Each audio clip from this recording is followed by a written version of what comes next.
और बच्चों, आपका पुनः स्वागत है आपके YouTube चैनल पे। आज हम लोग एड ग्रेड अभ्यास पुस्तिका कक्षा 8वीं में आज हम लोग गणित के जो एड ग्रेड अभ्यास पुस्तिका में जो आपको दिया गया है गणित विषय से संबंधित जो भी आपको अध्याय दिए गए हैं और उनमें जो प्रश्न हैं उनका कंप्लीट सॉल्यूशन देखने वाले हैं और बहुत अच्छे समझते हुए देखने वाले हैं। इसके लिए आप इस YouTube चैनल को सब्सक्राइब कर लीजिए, क्योंकि इसमें हमने पूरे वीडियो को अपलोड कर दिया है ये सभी कक्षाओं के और सभी सब्जेक्टों के। और आपको अगर कुछ भी जानना हो तो कमेंट करके पूछ लीजिएगा, हम आपको उसकी संपूर्ण जानकारी दे देंगे। तो चलिए हम लोग लेते हैं हमारा पहला पाठ, परिमेय संख्याएं।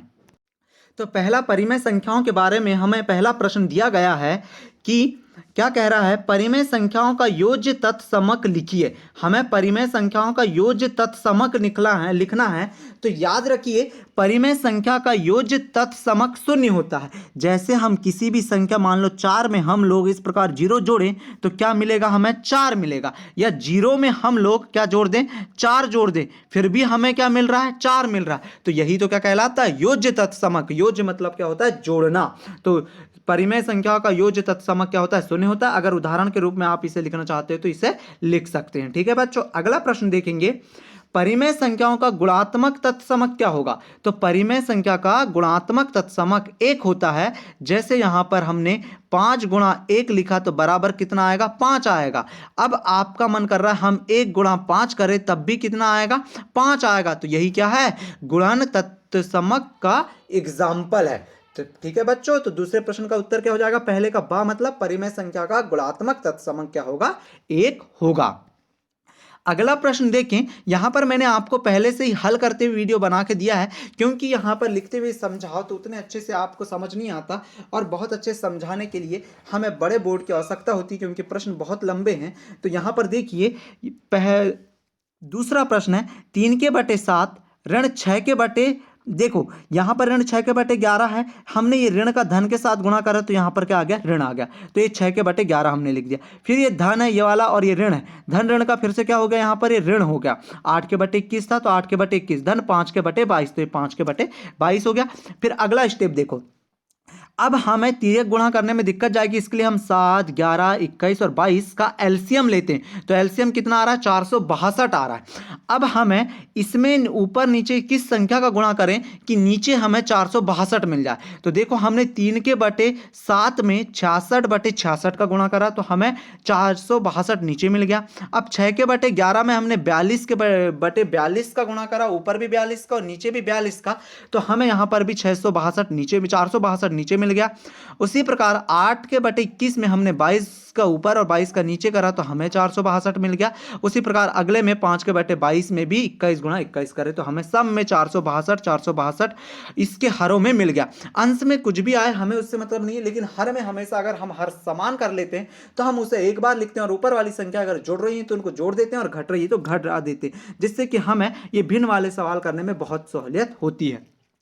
अब देखिए 462 सब में समान आ गया था बच्चों, तो हमने क्या करा, इस 462 को एक बार लिख दिया। क्या करा हमने, यहां पर देखिए 462 को हमने एक बार लिख दिया और ऊपर वाली संख्याओं को हमने क्या करा है, एक बार लिख दिया। जैसे ही अब हमने ऊपर वाली संख्याओं को एक बार लिखा तो क्या हो गया, जो चिन्ह थे उन चिन्हों के साथ लिखे। जैसे 198 के सामने क्या चिन्ह था, धन का, तो धन का लिखा। फिर 252 के सामने ऋण का तो ये ऋण का। फिर 176 के सामने ऋण का तो ये ऋण का। और 105 के सामने धन था तो ये धन। अब इनको जोड़ दिए सबको, जो जो जोड़ रहा था, कौन कौन से जोड़ रहे थे, यहां पर जोड़ रहे थे 198 और 105, उनको जोड़ दिया और ये वाले ऋण ऋण वालों को भी आपस में जोड़ दिया और जोड़ने के बाद हमने आपस में इनको घटा दिया तो कितना आया, 125 और बटे में कितना आ गया, 462। तो हमारा उत्तर कितना आ जाएगा बच्चों, ऋण 125 के बटे 462। तो दूसरे प्रश्न का उत्तर क्या हो जाएगा, ऋण 125 के बटे 462। अगला प्रश्न ले लेते हैं। अगला प्रश्न है, तीसरा प्रश्न है। अब यहां पर पूरा गुणा वाला है, इसके लिए बहुत इजी है, क्योंकि गुणे वाले में ऊपर वाले का हमेशा, ये ऊपर वाली जो संख्या है उनका ऊपर वाले का ऊपर वाले के साथ और नीचे वाले का नीचे वाले के साथ करते हैं। देखिए हमने सबके साथ गुणा लिखा, यहां पर 5 एकम 5 और इसको काटा तो 5 दिया, ये 15 हो गया। ठीक है, यहां पर देखिए 4 एकम 4, इसको काटा तो 4 चौके क्या हो गया, 16। ठीक है, अब इसको 4 को इसको हम काटते हैं, जैसे ये 7 से काट देते हैं, पहले 7 एकम 7 और इसको काटो 7 दूनी 14। ठीक है, 4 चौके 16 हुआ था। अब जो जो बच गया हम यहाँ पर लिखते हैं। जैसे यहाँ पर क्या बच गया, देखिए अगले स्टेप में देखिए, ऋण 1 बच गया, यहाँ पर कुछ नहीं, तो यहाँ पर क्या बचा, ऋण 1। ये 3 था तो ये 3 जैसे का वैसा, ये 3 था, ये 3 जैसे का वैसा, और यहाँ पर ऋण कितना बचेगा, 2, और बटे में 4 गुणा 9। ये 3 एकम 3 और ये तीतर का 9 हुआ, और ये वाले 3 से ये वाला 3 पूर्णतः कट गया। तो अब क्या बचेगा, ऋण 1, क्या बचा बच्चों यहाँ पर, ऋण 1 गुणा ऋण 2, तो ऋण ऋण का गुणा होगा तो वो क्या हो गया, धन हो गया, और 2 के बटे क्या आ गया, 4। तो इस प्रकार से 1 के बटे 2 हमारा क्या हो गया उत्तर। क्यों, क्योंकि 2 एकम 2 और ये 2 दूनी 4, तो 1 के बटे 2 इस प्रश्न का उत्तर हो जाएगा। अगला प्रश्न क्या है बच्चों, अगला प्रश्न है वितरकता के नियम, क्या मतलब कि वितरकता के उपयोग से या वितरकता के नियम से निम्नलिखित का मान ज्ञात करना है। जैसे यहाँ पर देखिए इनका हमें मान ज्ञात करना है, तो आपस में इनको गुणा में लिखें, क्योंकि वितरकता का नियम लगाते हुए लिखना था, तो ये क्रम विनिमय नियम कहलाता है। यहाँ पर हमने क्या लगाया, क्रम विनिमय नियम लगाया। अब देखो इसको काटे, 4 चौके 16, 4 एकम 4। अब जो जो रह गया उसको रख दिए, ये 9 से 9 कट गया। अब यहाँ पर 9 से 9 कट गया तो बहुत अच्छा हो गया हमारे लिए। क्यों, क्योंकि यहाँ पर देखिए 12 और 4 बचा, और यहाँ पर 16 बचा, और ऊपर यहाँ पर 9 बचा, और यहाँ पर ऋण 3 बचा। अब इसको काटे हमने तो तीतर का 9 और 3 एकम 3, 3 6 3 अट्ठे 24, मतलब कि 6 3 18, 3 6 18 हो गया। ठीक है, तो 16 आ गया। तो हमने यहाँ पर क्या लिखा, 3 के बटे 16 ऋण 3 के बटे 16। अब ये धन वाला था और ये ऋण वाला, इसके लिए आपस में कट गए। तो यहाँ पर और करना चाहे तरीके से तो यहाँ पर क्या कर सकते थे हम लोग, हर को एक बार लेके 16 को, और ऊपर 3 गुणा 3, मतलब कि 3 में से 3 को घटा दिए तो 0 आ गया ये अगले स्टेप में, और बटे 16, 16 को 0 से भाग दिए तो हमेशा कितना आता है, 0। तो चौथे प्रश्न का उत्तर क्या हो गया, 0 हो गया। ठीक है बच्चों, अगला प्रश्न ले लें। अगला प्रश्न क्या है, 5वां है फिर से वितर्कता का नियम, मतलब कि वही क्रम विनिमय नियम, तत्समक नियम, गुणात्मक नियम, ये सब लगाते हुए हल करना था। तो यहाँ पर देखिए ये प्रश्न है। अब यहाँ पर करना क्या है, इन दोनों का आपस में गुणा और इन दोनों का आपस में गुणा। ये कटा है तो आप ये मत सोचिएगा कि वो कटा हुआ है, यहाँ पर कटा हुआ नहीं है, वो सेम है जैसे का वैसा। इनका गुणा कीजिए तो 7 दूनी 14 और 7 पाना 35। अब नीचे वाले के साथ करें तो 12 पंचे 60 और यहाँ पर 12 पंचे 60, दोनों में लिख दिए। अब दोनों में हर समान है, इसके लिए बटे में देखो हमने ये 60 लिखा, और ऊपर 14, धन कितना आ गया 35। तो 35 में से 14 गए तो कितना बचेगा 21, और बड़ी सिंह सामने 35 के सामने धन का चिन्ह यहाँ पर, इसके लिए धन आ गया 21 के बटे 60। अब इसको हमने क्या करा, 3 से काट दिया, तो 3 सत्ते 21 और 3 को 20, मतलब 60 को काटे तो 3 दूनी 6, 3 शून्य 0, तो कितना आ गया 20, अर्थात 7 के बटे 20 हमारा इस प्रश्न का उत्तर हो गया। अगला प्रश्न ले लें। अगला प्रश्न क्या है बच्चों, प्लीज बच्चों चैनल को सब्सक्राइब कर लीजिए, क्योंकि इसी तरह से बहुत अच्छे से समझाते हुए अब मैं बोर्ड में आपको समझाते हुए वीडियो अपलोड करूंगा, जिससे कि बहुत अच्छे से और समझ आए। इसके लिए चैनल को प्लीज सब्सक्राइब कीजिए, क्योंकि आगामी वीडियो आपको आसानी से मिल सके। ठीक है बच्चों, यहां पर देखेंगे। अब अगला प्रश्न ले लेते हैं। अगला प्रश्न क्या है हमारा, 6वां प्रश्न है, गुणन की योग पर वितर्कता के नियम से निम्नलिखित का मान ज्ञात कीजिए। गुणन की योग पर वितरकता के नियम से निम्नलिखित का मान ज्ञात कीजिए। तो यहां पर देखो गुणन का वितरकता नियम लगाना है हमें, वितरकता नियम। तो एक बाहर रहता है कोष्टक के और कोष्टक में रहता है अंदर बी धन सी, तो इसका ए के साथ हुआ बी का और ए के साथ हुआ सी का, तो ए बी गुणा में धन AC हो जाता है। यहां पर उसी प्रकार से हल करते हुए देखिए, इसका गुणा इसमें करेंगे, फिर इसका गुणा इसमें, तो इसका गुणा करें सबसे पहले तो ऋण 3 के बटे 4 और 2 के बटे 3 आया, फिर ऋण 3 के बटे 4 और यहां पर क्या था, ऋण 5 के बटे 6 था, तो ऋण 5 के बटे 6। अगले स्टेप में देखो क्या हुआ, अब आपस में ऊपर वाले का ऊपर वाले के साथ, तो 3 दूनी 6, तो ये ऋण 6 और नीचे वाला 4 तेरे 12, तो ये 12, फिर ये 5 या 15, दोनों में ऋण है, इसके लिए धन हो गया, और 15 और 6 चौके 24। अब 12 और 24 में देखें कि हमें इसके भी हर में 12 के हर में 24 लाना है, तो क्या करना पड़ेगा, ऊपर नीचे 2 का गुणा करना पड़ेगा। तो देखिए हमने यहाँ पर भी 2 का गुणा कर दिया, यहाँ पर भी, तो 6 दूनी कितना हो गया, ये 12 हो गया, और 12 दूनी 24 हो गया इसमें, और इसमें क्या हो गया 15 के बटे 24। तो अब यहाँ पर देखिए दोनों में 24 आ गया, इसके लिए 24 को एक बार और ऋण 12 धन 15 ऊपर। अब 15 में से 12 को घटा दिया और बड़ी संख्या सामने धन का चिन्ह है, इसको धन का चिन्ह ला दिए। 15 में से 12 गया तो यहाँ पर कितना आ गया 3, और बटे में यहाँ पर 24 लिखा हुआ है, 24 आप लिख लीजिएगा। 3 एकम 3 और 3 अट्ठे 24, तो 1 के बटे 8 क्या हो जाएगा, इस प्रश्न का उत्तर हो जाएगा।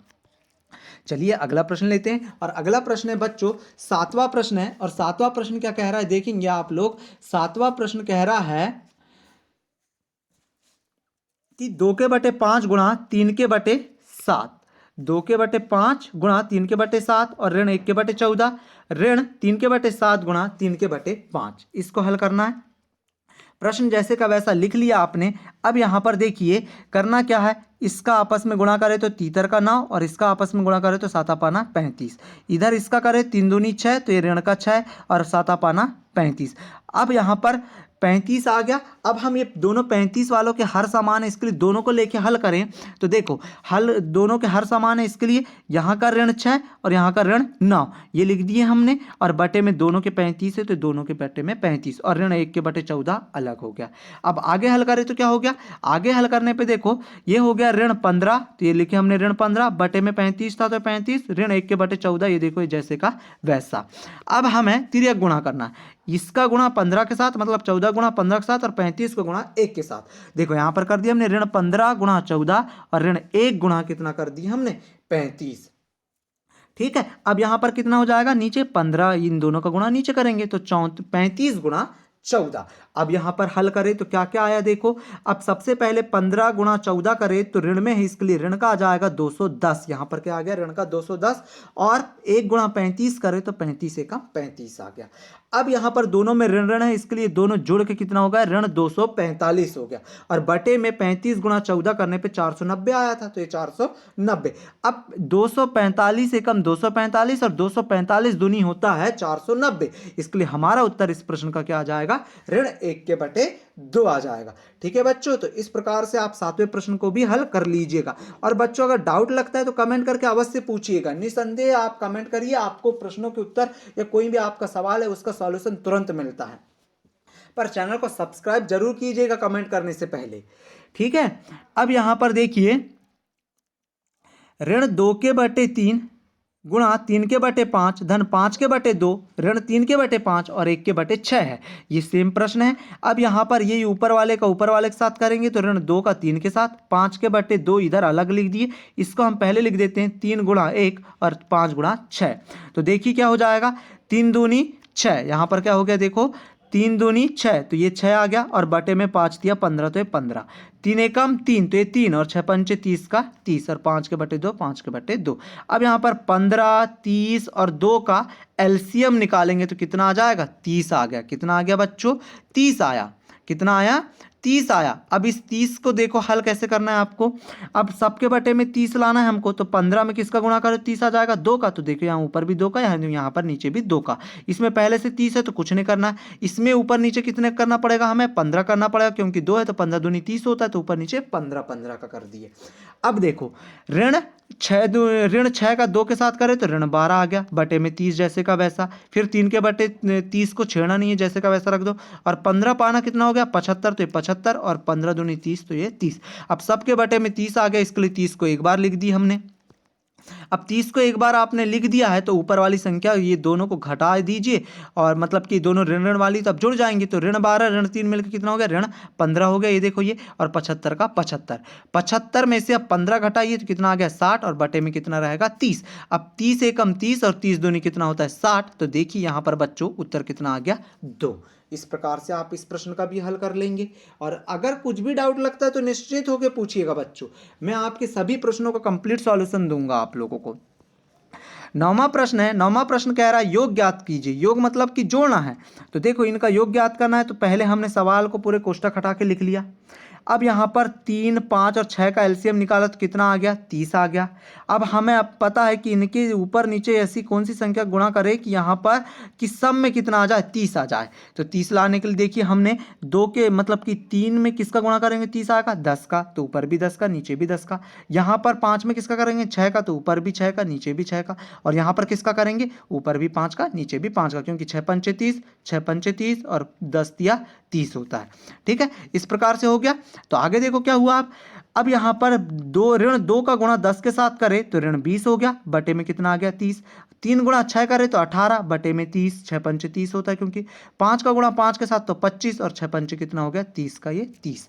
अब पूरे के बटे में 30 है, इसके लिए 30 को देखो एक बार लिख दिया हमने, और ऊपर ऋण 20 फिर धन 18 फिर ऋण 25 सबको लिख दिया। अब इन दोनों को आपस में घटा दिए हमने, क्योंकि घटेगा ऋण 20 और धन 18 है, तो ऋण 20 में से धन 18 गया तो कितना आ गया, ऋण 2 आ गया। और यहाँ पर ऋण 25 जैसे का वैसा। अब ऋण 2 और ऋण 25 को जोड़े तो क्या होता है, ऋण 27 और बटे में 30 जैसे का वैसा चलेगा। अब देखो 3 से काटो तो 3 नाम 27 और 3 धाम 30 मतलब कितना है, 9 के बटे 10। तो इस प्रकार से आपको इस प्रश्न का उत्तर क्या देखने को मिल रहा है, ऋण 9 के बटे 10। थोड़ी स्पीड अगर आपको ज़्यादा लगे बच्चों समझाने की तो थोड़ा स्लो कर लीजिए आप आपके यूट्यूब चैनल में जाके, ठीक है। मतलब कि 3 आई जो आपको ऊपर 3 लकीर दिख रही हैं, 3 बिंदु, वहाँ पर जाइए, 3 बिंदु को दबाइए, वहाँ पर प्लेबैक स्पीड है उसको जाइए दबाइए, और थोड़ी स्लो वाली करना है तो नीचे जाइए, और फास्ट वाली करना है तो ऊपर जाके और फास्ट कर सकते हैं। स्लो करना हो तो ऊपर भी स्लो का ऑप्शन है, नीचे भी, आपको जैसा दिख रहा होगा वहां पर उस प्रकार से कर लीजिएगा, ठीक है बच्चों। अगला प्रश्न लेते हैं, और अगला प्रश्न और अंतिम प्रश्न हमारा 10वां प्रश्न है। ज्ञात कीजिए 1 के बटे 2 भागित कोष्टक में ऋण 1 के बटे 3 भागित 2 के बटे 5। इस प्रकार से होता है भागित। तो देखिए पहले हम इस भाग को गुणा के रूप में परिवर्तन करेंगे। तो देखो गुणा के रूप में जब भी परिवर्तन कर रहे हो तो ये वाली जो संख्या है 2 के बटे 5 वो 5 के बटे 2 हो जाती है, हो गई। अब इसको हल कर लेते हैं। तो यहाँ पर हल करेंगे तो कितना आ गया, 5 एकम 5, ये 5 आ गया, ये ऋण था इसके लिए ऋण आ गया, और 3 दूनी 6 ये आ गया। अब फिर से इस भाग को गुणा के रूप में परिवर्तन कर लें। इस भाग को गुणा के रूप में परिवर्तन करें तो कितना हो जाएगा, 6 ऊपर ऋण 5 नीचे। अब ऋण की जरूरत नहीं है, आप ऋण को कहीं भी लिख सकते हैं। तो देखिए 6 ऊपर आ गया 5 नीचे, तो 1 के बटे 2 गुणा यहां पर कितना आ गया, 6 के बटे 5। तो 6 का 1 के साथ हुआ तो 6 एकम 6, और 5 का 2 के साथ हुआ तो 5 दूनी 10। तो ऋण 6 के बटे कितना हो गया, 10। इसे 2 से काटे तो 2 तिया 6 और 2 पंचे 10। तो इस प्रकार से इस प्रश्न का उत्तर कितना दिख रहा है आप लोगों को, 3 के बटे 5। कितना दिख रहा है बच्चों, 3 के बटे आपको दिख रहा होगा 5, ठीक है बच्चों, 3 के बटे 5 इस प्रश्न का क्या है, आंसर। अब बच्चों आपको ये वीडियो कैसा लगा, और वीडियो में आपको क्या चाहिए था, अगर कुछ चाहिए तो हमें बताइए, हम वह भी आपके लिए अवश्य करेंगे। और इसी प्रकार के वीडियो अगर चाहिए तो प्लीज़ चैनल को सब्सक्राइब कर लीजिए, क्योंकि कंप्लीट सॉल्यूशन आपको यहाँ पर मिलने वाला है। तो बच्चों प्लीज़ चैनल को सब्सक्राइब अवश्य कीजिएगा, सब्सक्राइब करके लाइक और शेयर भी अवश्य करिए। आप लाइक नहीं करते हैं, लाइक कीजिए, क्योंकि लाइक करोगे तो और अच्छी बात है। तो ठीक है बच्चों, मिलते हैं अगले वीडियो में। Thank you for watching student.